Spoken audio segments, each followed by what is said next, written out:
Hey, Daniel here from Subaru Season. If you are watching this video, you've probably seen some of my other content describing many of the battery issues Subaru owners are experiencing with a lot of late model Subarus related to the poor batteries installed from the factory, the poor charging system, and numerous other design features of the Subarus that cause batteries to drain and leave people stranded. You may be aware that there is a class action lawsuit settlement which has allowed people to file claims for compensation related to expenses related to their experiences with their batteries. Noticed a disturbing trend on Reddit where people are describing that their claims for the settlement are getting denied for a number of reasons. These reasons could include a lack of proper documentation, for example, not having the mileage listed on any receipts. And another reason includes people not visiting their Subaru dealership within 10 days of the reason for their claim. For example, purchasing a new battery or getting stranded or needing accommodations and that kind of thing. And in most circumstances, that would be fair, requiring people to have proper documentation when making a claim, especially when there's a settlement or a lawsuit or legal issues. That makes a lot of sense.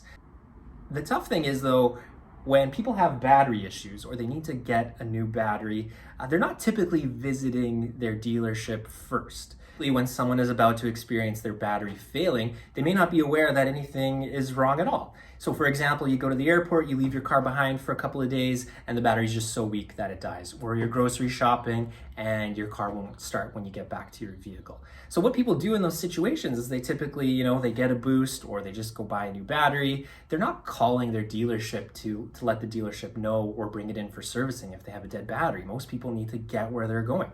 And in my case, even though I live in Canada, but I just purchased a new battery. I went over, I used my other vehicle, I went to go get a battery. So there's no documentation that that battery was going into a Subaru or specifically an Outback with the mileage.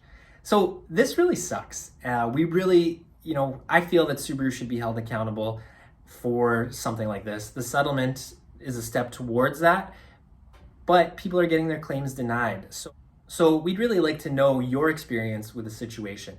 If you have been denied, maybe leave a comment, or if you've received, or if you know that your claim has been approved, let us know through the comments. And again, it's just a really lousy situation for people. You want to get that settled, you want to get what you're entitled to with the settlement, but it just doesn't seem like most people will have the proper documentation required. I know for myself in Canada, we don't have a class action lawsuit, but Subaru owners have received letters allowing Subaru owners to claim for a lot of the same things in the settlement and apply for reimbursement. I submitted that claim 8 months ago and have yet to hear anything from Subaru. I've called Subaru of Canada a couple of times and they have zero answers. And I know other folks on some of my other videos have commented and they have not received any feedback at all from Subaru. So this is really, really lame on Subaru's part. I think Subaru needs to do a little bit more to resolve this issue to make sure that there's some compensation in Subaru owners' hands. The tough part is Subaru sales continue to be strong.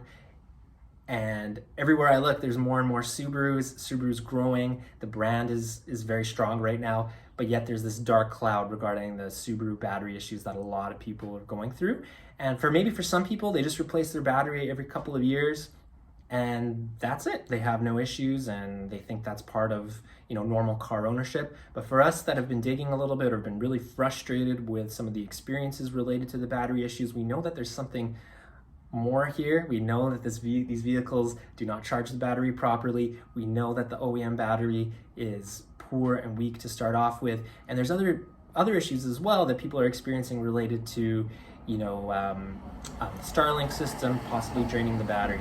So there's numerous issues here and people are entitled or should be entitled to compensation with reasonable documentation. And unfortunately, most people won't have it. So please let us know your experience and leave some information in the comments if you've gone through the settlement process. Thank you.